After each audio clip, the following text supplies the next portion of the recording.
Hello there, ladies and gentlemen. It is now time for the next game of the day. This is going to be Spitfire versus Inverse. Now, little backstory on these two teams. So, Spitfire, last week, they came second in the NA Challenges. They lost to Risky Behavior in a 2-1 game. That was a very, very fun set to watch.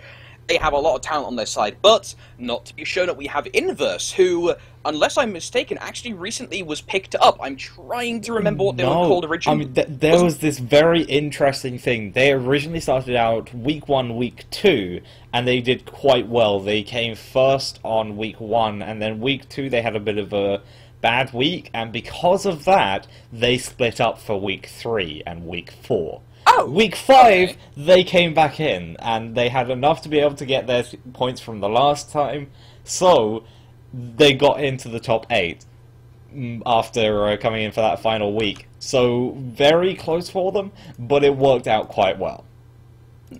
And now, Inverse and Spitfire have actually met before. Last week, they lost to Spitfire in the quarterfinals, in round 3. Yeah. So, this is going to be a run back.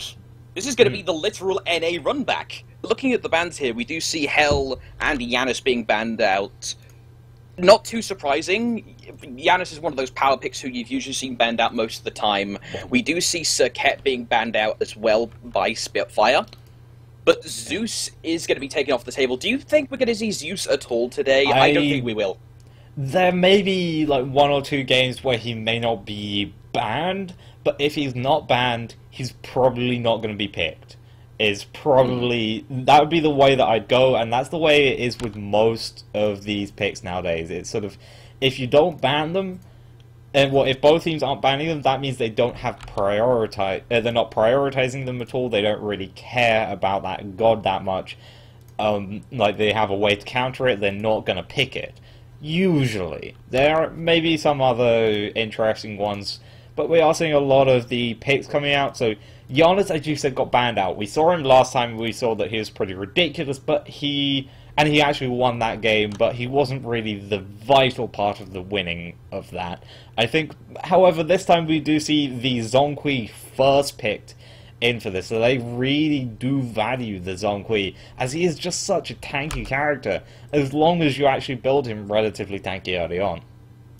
Yeah, and the fact that he has that passive protections coming up early, if you combine that, I have seen a couple of times, not much, but a few times, an early Shell be picked up by Zhong. Combine that with the double protections on the bag, that increase it from 20 to 40. He is very, very hard to stop pre-first big penetration item early on. Yeah. That is a bit of a problem, though. A lot of these mid laners usually get penetration second. They get Boots of the Magi, followed by Spear of the Magus. Usually, or sometimes you see Chronos Pendant second to try and get that cooldown, and it's just one of those things of you do get this. You do get a lot of penetration in at least the third item. You will have a penetration item. It's very rare you see it, even with Zhong yourself, that his usual build is Pen Boot and then Warlock Sash followed by Spear of the Magus. That's usually what they go for straight up every single game, and I have not seen a deviated build from that so far. So you get a lot of pen very early on here. Yeah. Looking back towards the next ban that happened, we did see the Bologna banned out by Inverse. Spitfire doesn't really have a guaranteed solo laner. Zhong, we've seen him in the mid today, although he is a very potent solo laner, less so in the current meta because of the existence of Bluestone. You can kind of get around that, but Odin is going to be fired back by Spitfire.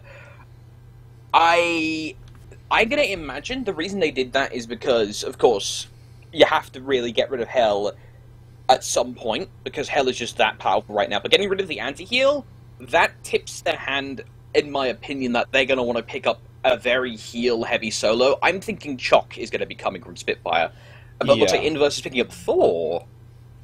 Well, the most interesting thing is that Shock really doesn't matter that much if you pick the Odin, because he has a way of getting out of that ring. And more importantly, he has a way of getting in the ring. So, yeah, that'll be quite interesting to see. We do see the Thor pick up for the side of Inverse, as you were talking about. Hadn't actually seen him today, but Thor is one of those gods who is a very good jungle god, pretty much at any stage. I actually can't remember a time where Thor was bad, apart from right at the start when he only had one stun. Now, we do see the Agni as well. There's, the Agni-Thor combination is powerful for those ganks in the mid lane.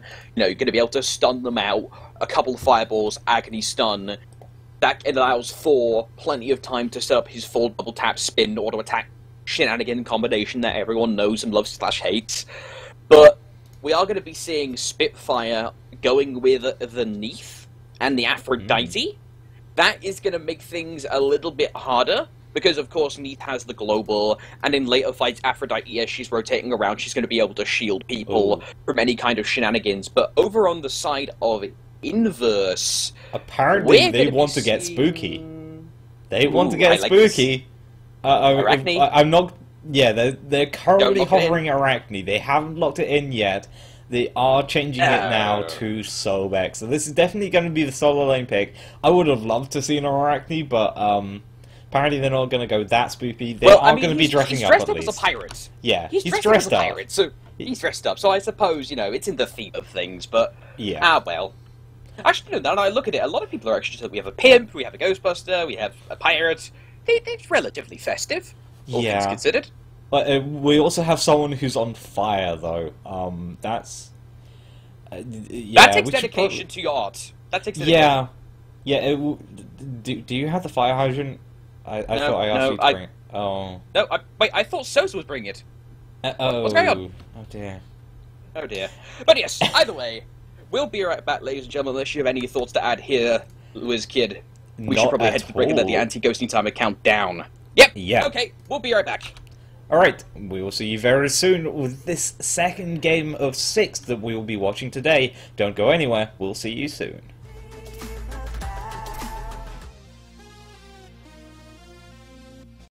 Okay, ladies and gentlemen, it looks like everyone has reconnected. It is now time for the game to begin. This is going to be Spitfire versus Inverse Esports. Let's get this underway with a heavy charge up the mid lane here by Mollusk and Balentine. Mollusk is going to be playing your Hunbat. They didn't see them. Oh my days, they didn't see the Hunbats. Yeah, and also I did not see the fact that I hadn't turned on sound yet, so now I have. There we go. I like the fact that they have that ward up there. I was going so far to call that ward cheeky, because are they going to go for the invade? No, I mean I don't believe so. I think these are actually both sort of we want to make sure that they aren't going to invade wards. As I mean, Thor Xing, although they don't have that much damage early on, Thor spin to win early does do a lot of damage. Actually, are they? Are they? Oh, this is going to be interesting. Anyway, we should probably introduce the teams very quickly. So on the side of Inverse Esports, we're going to see Sheyka playing, Sheyka playing the ADC Hu Yi. Ohmayne is going to be the Sobek in the support role. MAngodabae playing Agni in the mid role. And then on the invade side, we're going to see Glavius and Marauder playing Thor and Xing as they do a lot of damage to the Mollusk, who is on no health already. And this is definitely a speed buff going to them, although Mollusk is going to get alive. Is Balentine going to try and contest this still? No, just going to be able to back away. Although this is probably his blue buff going down to the side of Inverse as well. I'm having strange flashbacks to AFK versus, I think it was Eververse.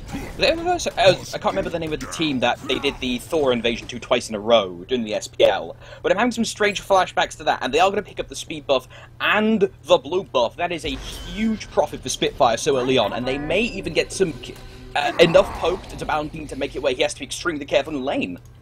Well, luckily he is an Aphrodite, so he can get a lot of healing off. He doesn't have to worry about it too much. He does have to be careful though, because this is a Xing with purple pot, and Glavius also has the red pot, so they're going to hit pretty hard. He's actually got to stay on the tower. just to make sure that he's going to live. So that's quite painful for him to be in a position. Although Aphrodite doesn't do that badly with lack of gold, as long as she gets her birds up to level 5, that will be fine for her. So once she gets to level 9, she'll be pretty safe and she won't have to worry too much. But the big thing is more on the side of the mollusk. He's currently sitting at level 3. He's actually caught up fairly well with Glavius, but he is going to be behind, because Glavius has just picked up his second speed buff, because he took the one earlier. So he's now moving around the map and doing a lot faster. He's going to be hitting level 4 beforehand, or not, as Mollusk is already level 4. Ignore everything I just said. Speaking of which, it was Elevate. It was bloody Elevate. That was the thing I was trying to mention. Alright. Oh, actually on the left hand side we're going to see Turnip pulled in. Nice game shields keeping him alive. Really nice body blocking from Leftsyndrome. Turnip looked for the stun with the root with the ricochet. Not going to be able to find it though, but they did put a lot of damage into Spitfire there. About half health for both of the players on the side of Spitfire. One thing that I like that Sheyka did there, he tried to go for those, you know, the big damage highlight play ricochets early on. It didn't work. So instead, he just shot him straight in the face. You know, simple, you know, aim for center mass, bang. And, you know, sometimes that is what you need to do. Yes, you ideally want to ricochet around sort of the midpoint of the map to get good wave clear, but at the same time, sometimes you just need to get the guaranteed damage off. That's the trade-off you make with Hou Yi. You get potential for extreme damage, but it's hard to confirm. Sometimes just go for the easy confirm, and often that's all you need. Yeah. I mean, actually on the left hand side, still going to see Leftsyndrome doing quite a bit of damage. The root's going to come out onto Sheyka. Sheyka's doing quite a bit. There is Cataclysm going to come out, Sunbreakers as well, forcing Leftsyndrome to go around a slightly different way than he want to. Ohmayne's going to channel his own ultimate, lurking in the waters. Leftsyndrome is dead. First blood going to Ohmayne.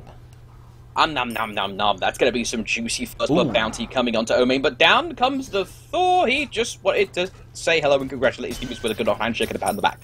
Yeah, I guess. Well, I mean, the proper pat on the back would be to throw Mjolnir at him, but not going to be able to do that. They are going to be able to start taking out these buffs, though.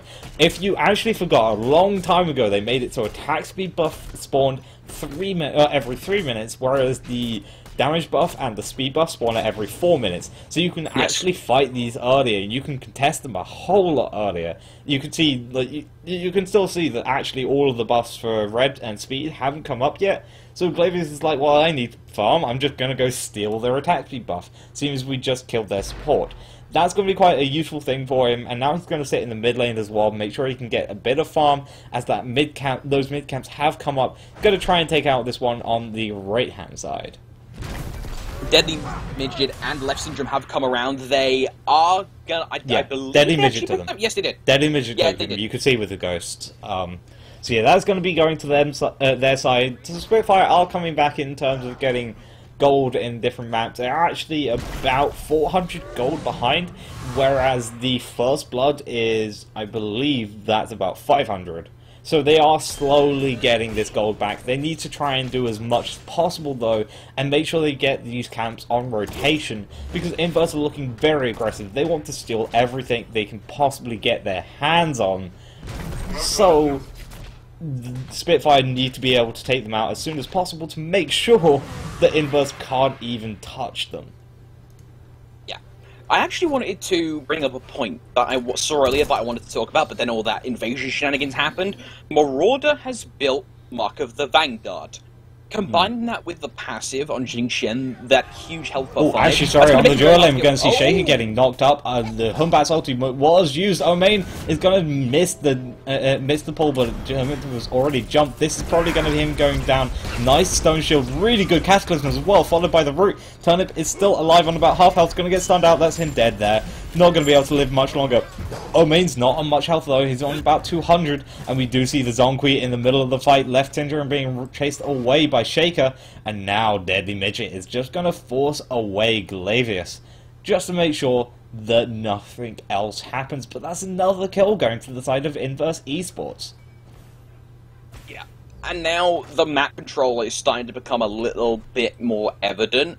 most, if not all, of the lanes have been pushed up, apart from the solo. Of course, it's Xing versus Afro. Afro is going to have the advantage in terms of wave clear 9 times out of 10 versus a Xing, depending on positioning, of course. But look at the wards for a second. So it actually tells a really I would say interesting, more weird story. In Versus Esports, they have the single ward that's left, the other ones that got burned out around the Gulf Fury. But Spitfire are just lathering the map in wards. There's 1, 2, 3 up right now. 2 just went down about 30 seconds or so ago. 2 of them are around the Fire Giant. They really, really don't want Balentine to get pushed any further back by Glavius than he already is, considering the bad start he had. It's not about that, it's more about the fact that they don't want this Thor. Because Thor has this very good tendency of just ulting from the Fire Giant and just slamming down onto the solo lane. They want to keep Balentine's ultimate for the Xing. They don't want to have to have it blown in a fight for the Thor ulti yet. Because yeah, Thor ulti is pretty strong to engage. But if they get rid of this Aphrodite ultimate, they still have the Xing ultimate, they still have the Agni stuns, they still have the Hui Sunbreakers, and they still have Ohmayne with that insane slow on his ulti as well. We do actually see Batz being forced to jump in. There's a very low deadlymidget going to be ulting him as well. Nice Neith ultimate going to put Glavius away. He's actually taking quite a bit of damage, not going to be enough to kill him though. Now deadlymidget is very tanky. Mollusk is going to find a kill actually, followed up pretty quickly. Marauder is going to go down. Turnip's around. Mollusk is on no health though. He is dead to rights. Yeah, there we go. Finally going down. Sheyka looking for the jump over the wall is going to find it, and now MAngodabae is being slowed by the not quite card-looking card from deadlymidget. They're going to start Gold Fury, but I think they should probably back off of this because they don't really have the damage to finish it off. deadlymidget actually going to be taking the Stone Shield to keep alive against Sheyka, who found a nice ricochet. Balentine is on no health. They're going to walk through the path of flames. Glavius is going to look for the strike. MAngodabae actually falls to Turnip, and Balentine gets out. And now Glavius, he's going to be... He's got the Mjolnir's Tomb, and he's going to get away fairly safely. But with that, they tried to go for the Gold Fury. Spitfire, unfortunately, weren't able to nab it. But either way, the Golden XP is now in their favour. It is 1k gold, 250 XP. That's a nice turnaround for them. That's put things even Stevens. Yeah, although, one thing to say, although we are like putting a lot of emphasis onto this gold difference and XP difference, the only time when the gold difference starts to make matter and the XP difference is around about 1,000 gold at the 10-minute mark. That's when it starts getting annoying to come back from, and it's about 5,000 in XP, I think. Maybe you can sometimes limit it down to about 3,000. So, as much as they are in the lead in gold and XP, this is not a lead. It's only they are ahead. They are not going to be dominative. That's a really hard word to say. Dominative. Yeah, I imagine there's probably a better word for that, but I don't have a thesaurus to hand, so unfortunately... But I can't. If we can't look at a thesaurus, we can have a look at the builds. So, or we can have a look at the solo lane as we see Marauder going to be forcing out Balentine's ultimate. Thor is up in the wall, not going to find it though. Glavius actually going to get the Neith ultimate. He could go down here. Neith ultimate is going to hit. I believe that was MAngodabae instead, but they're all going to go down. Ohmayne is being chased by a ghost. Not going to be enough though. There we go. Mollusk finishing off with the jump, and now only Marauder is left alive. That was an insane turnaround. The ward. That one ward was all it took to give Spitfire the knowledge they needed to go for that engagement. They got it with all of the ultimates combined. The stun off of the Cataclysm going into... Oh, actually, the almost dead Mollusk there. The stun going into deadlymidget Recall Demons, getting the full channel off in that confined area by the Fire Giant. And people were just forced to scatter left and right. They weren't able to really form a front line of their own because Inverse were caught on the back foot. They were spread out, they got mauled. Mollusk was able to sit on Ohmayne as he was trying to run away with the somersault. That was the end of that. And now Spitfire take the first tower of the game, that being the tier 1 solo lane tower. Spitfire, all of a sudden, have taken this car and turned it back to go home. Yeah, I mean, that was a really good fight. It actually looked pretty good for Inverse. Like, they'd caught out someone, they forced Balentine's ultimate. That was down. Mollusk was pretty low on health. Yet he still had that giant fin of evil, of which in a small corridor, that's not like you want to see. Because, of course, that means that they're stuck in one little place they can't move out of. And Mollusk has some pretty good AoE with the overhead smash. That does a lot of damage. So, you've got to be careful, and if you're in a very small corridor, you can easily hit that. Not to mention, there was deadlymidget there as well, meaning that he could get his card off into multiple people, and that meant that he was slowing them all, he was doing dot damage to them, and then recall demons. Followed by his heal if he was going to get low at all, or his stun if they were trying to escape. It was a really good fight for Spitfire, just turned immediately wrong, and Glavius had no mana after he ulted in. He was there to try and set up the fight, but he couldn't. And that really started to turn it around for the side of Inverse Esports. Although Mollusk has to be careful, he's currently sitting in their damage buff, and there's a lot of Inverse Esports around him. Glavius actually going to get the Stone Shield away from Gev. Nice knockup from Ohmayne, keeping Mollusk out of this fight right now. Thor ultimate is currently up, and he's going to immediately come down. Going to get stunned out straight away. He is dead. Wow. Turnip already turning around. Sheyka has taken out the Mollusk with that Sunbreaker, and I think this is just going to be another disengage here. Balentine did start rotating over, but actually didn't get there in time. Yeah, it was unfortunate for them, but the full ult went up and they weren't able to position themselves in a way that wouldn't guarantee— oh dear, the blink for the charge. Ohmayne won't be able to connect with that. Leftsyndrome had his finger positively just scratching the surface of his blink key, and was able to get away. If he got pulled, I wouldn't think that would have been a kill, but that would have been enough harass to where Leftsyndrome wouldn't be able to, say, immediately go from a camp back into lane. He would have probably had to go back. But yeah. Taking a second to look at the build here, now that we actually have a moment where there isn't any fighting, we see a slight difference. We see that Turnip has gone with Bluestone Pendant early start into the Soul Eater after Boots, while Sheyka has opted to go with the Death's Toll into Devourer's Gauntlet, then with the Warrior Tabby afterwards. So, both people have relatively similar damage. Some of it comes on— Turnip had more damage earlier on, but of course, Inverse Esports' Sheyka is going to have more damage in the long run. But bear in mind, the Soul Eater gives you the extra aura of health— not the aura of health, the aura of protections and the health of the item itself. That's going to help, especially going into this fight. Imagine around the Spitfire grouping of the Gold Fury. Up goes the Thor. Is he going to come— actually, no, that wasn't the Thor. That's not like— oh, here goes Thor. He's going up into the air. In comes the Fear No Evil ultimate, forcing Sheyka to go out of the fight, but Mollusk chases him. Midget is going to pick him up with the Ghost, though. That wasn't actually Mollusk picking up the kill. Marauder picks up Leftsyndrome. The card, or actually the slime, is all over everyone, doing damage over time. Deadlymidget picks up Ohmayne, but not before we saw a third kill there. Sheyka actually getting eliminated. And are they going to look for another Marauder? He's pretty tanky on Xing. He has the leap if he needs to. Uses the mighty raw Turnip. Unfortunately, is not linked to Aphrodite. Balentine was linked to Midget. The heal doesn't go off, and Neith goes down. Marauder is so low. The burn isn't going to hit the HP by keeping him alive, but that's going to— yeah, he just stands there. He knows his fate. But Mollusk going around the flank. He's going to look for MAngodabae. He's going to dash his way on out of there.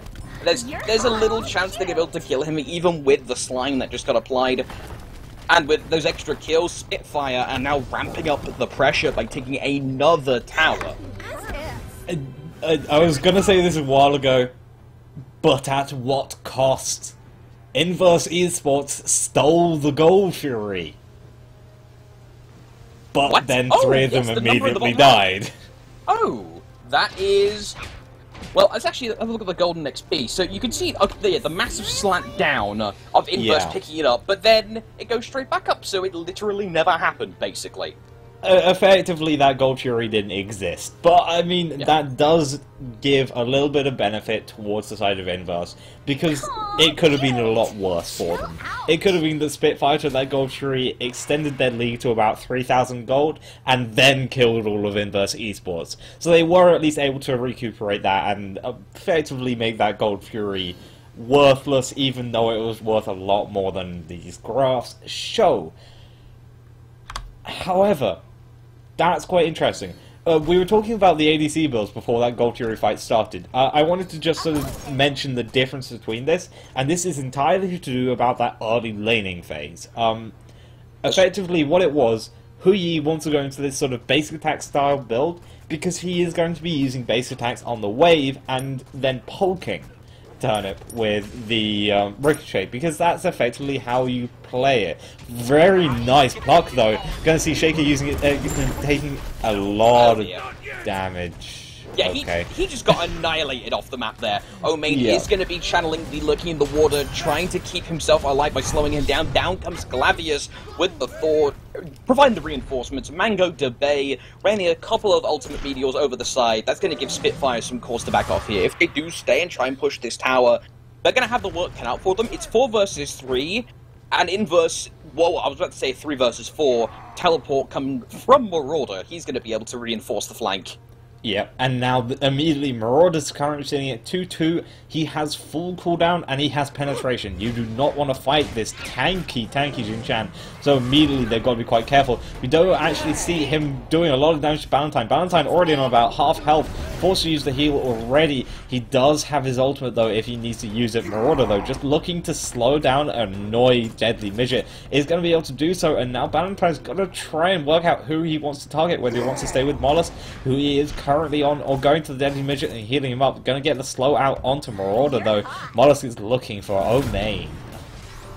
Now, Mollusk, he will get stunned out there by the Crow Ricochet combination from Sheyka. That's going to force him to think about his sins, and, well, he couldn't really go for the Fear No Evil after that. It would have been suicide, so he's going to be forced to go back. Spitfire were probably looking to try and at least pick up 2 people to get that left side. They've already picked up 2 towers. If they can get the 3rd, Tier 1, that's going to give them a lot more breathing room to say, go for the Fire Giant, because bear in mind, they do have Turnip.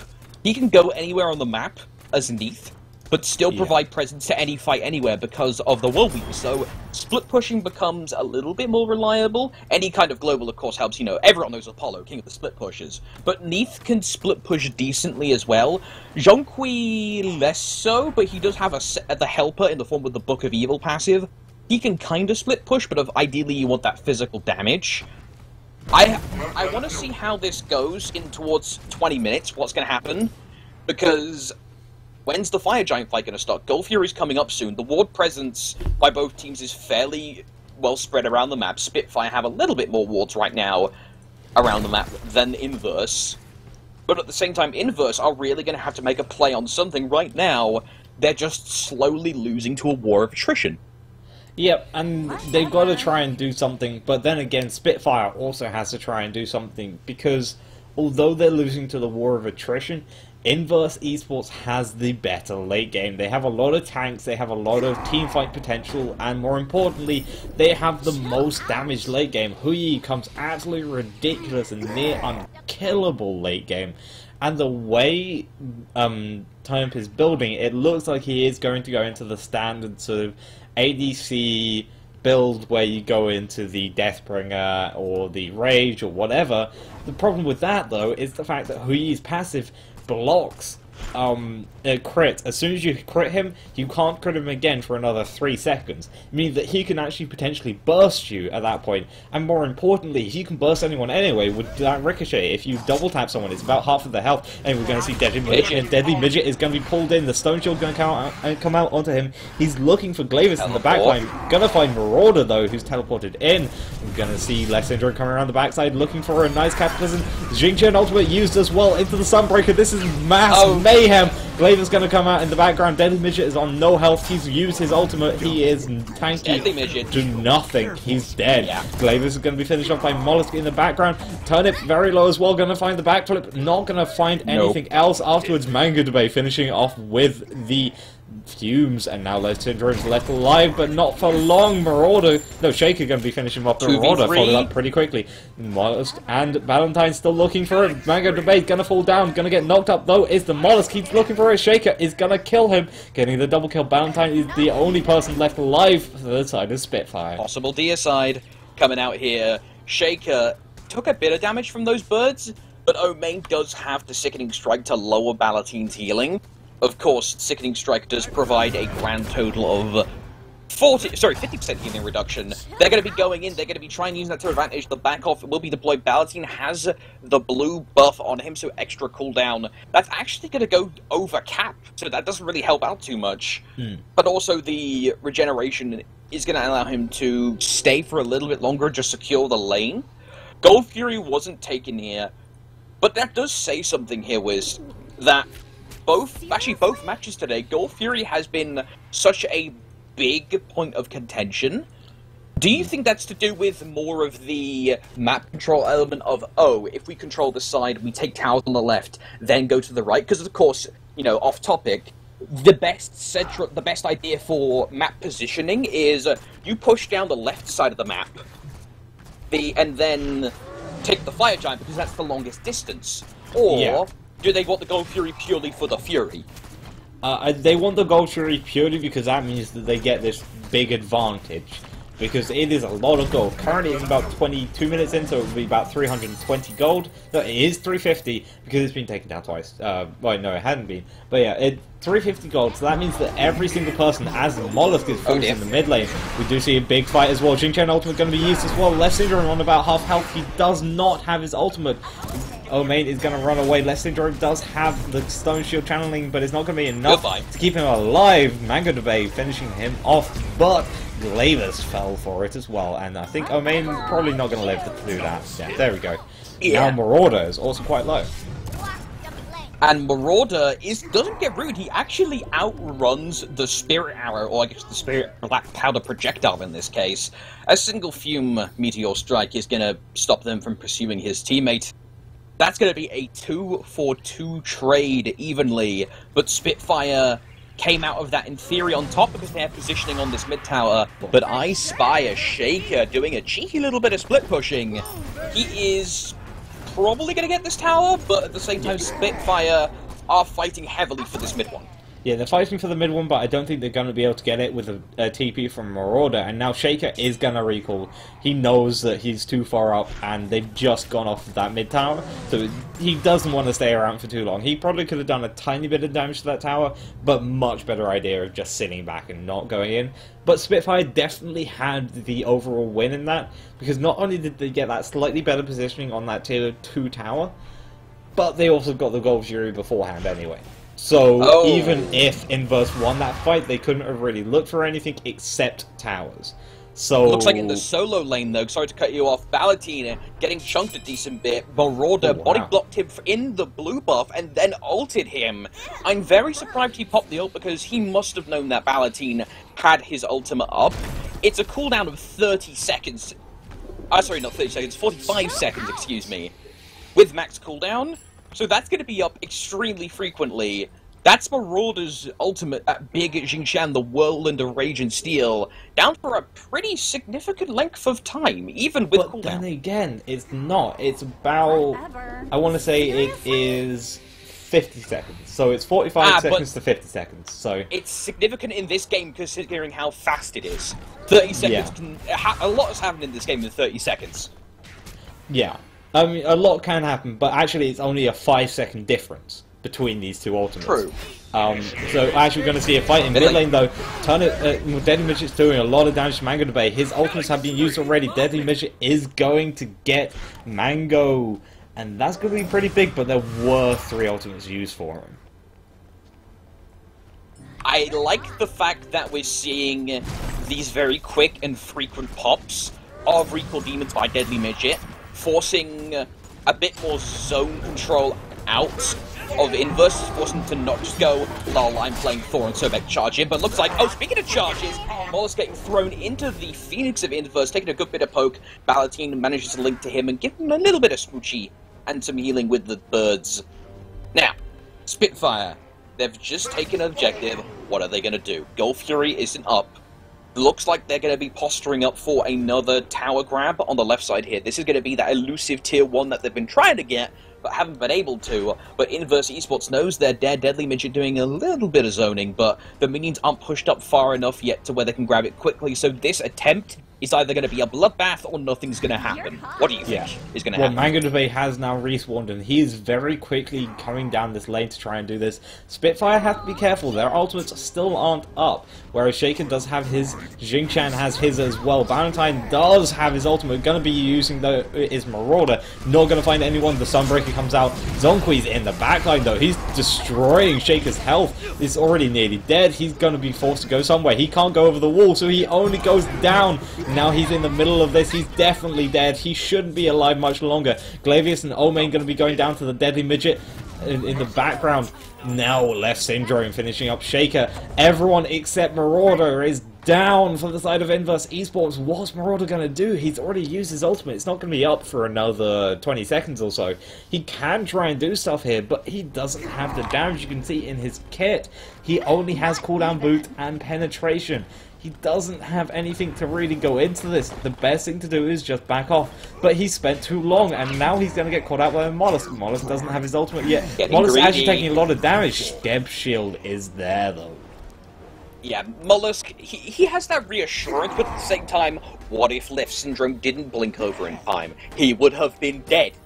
Because of that, the CC would have not have been cleansed, he would have been slowed, and Marauder would have taken him out.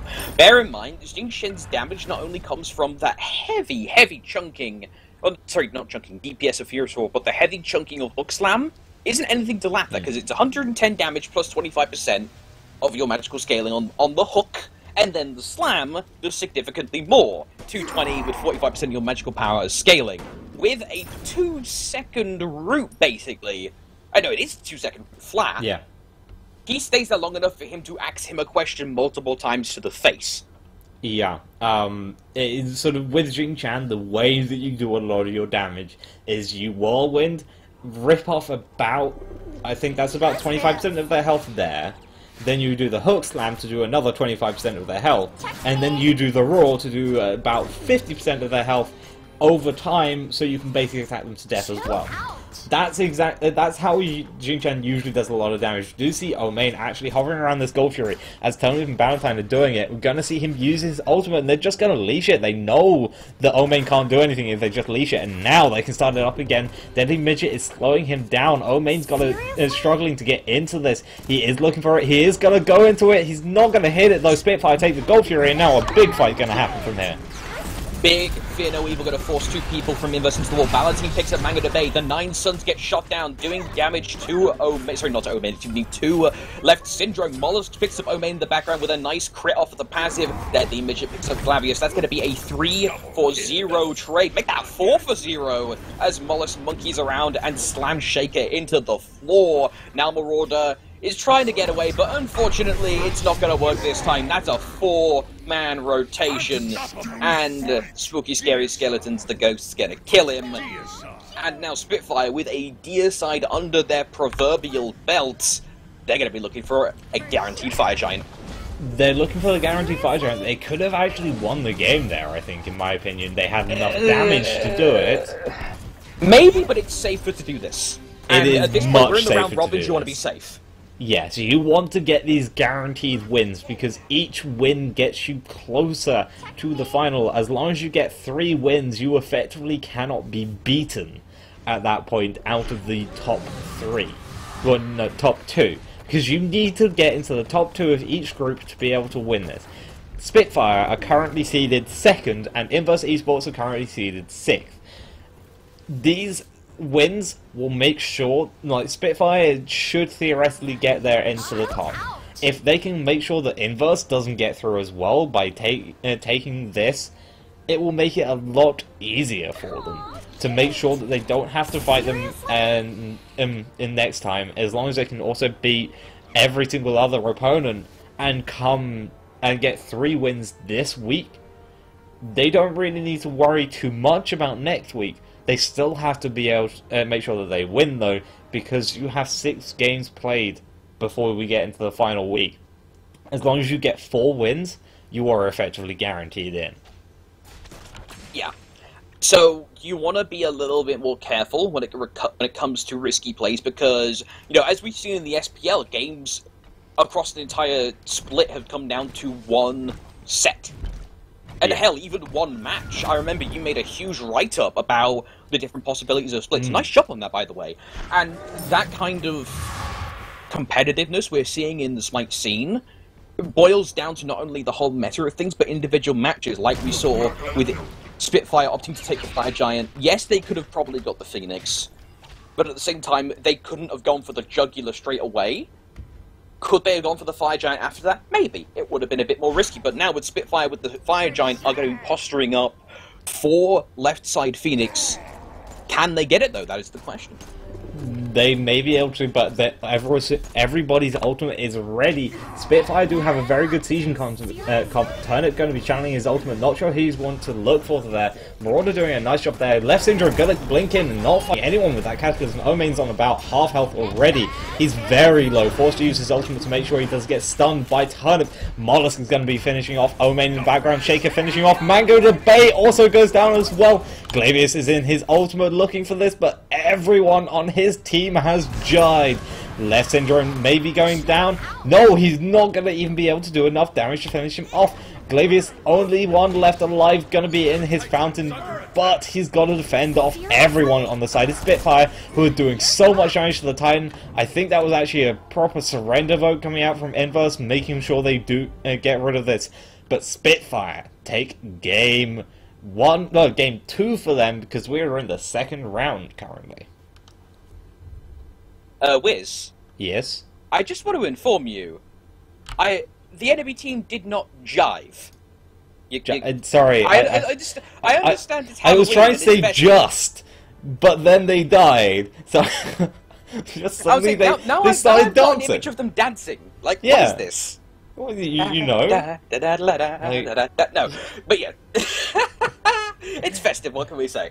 But moving back into the game, that was very, very close early on, but then, actually, hell, Inverse was in the lead early on. Yeah. But then Spitfire grabs the game and then just throws it into their court. Really nice group positional play, and then immediately capitalizing on the time that they had to take objectives almost every time. I like that. Yeah, and can we also actually shout out to Balentine for not dying that game? Oh my, yeah, you're right, that's 0 deaths. Yeah. He After actually that has start. one.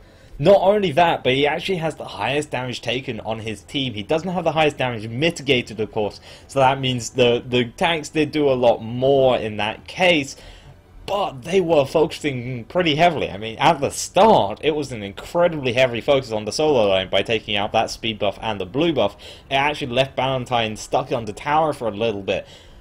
But the rest of the team went on to win, because Mollusk got fed in terms of getting the minion wave in the middle. He also got a lot of the XP elsewhere, and just in general, Spitfire just went on to win a lot of the different team fights. Even though Inverse Esports were ahead, they played perfectly from this very slightly behind to be able to topple that over and then go even further in front.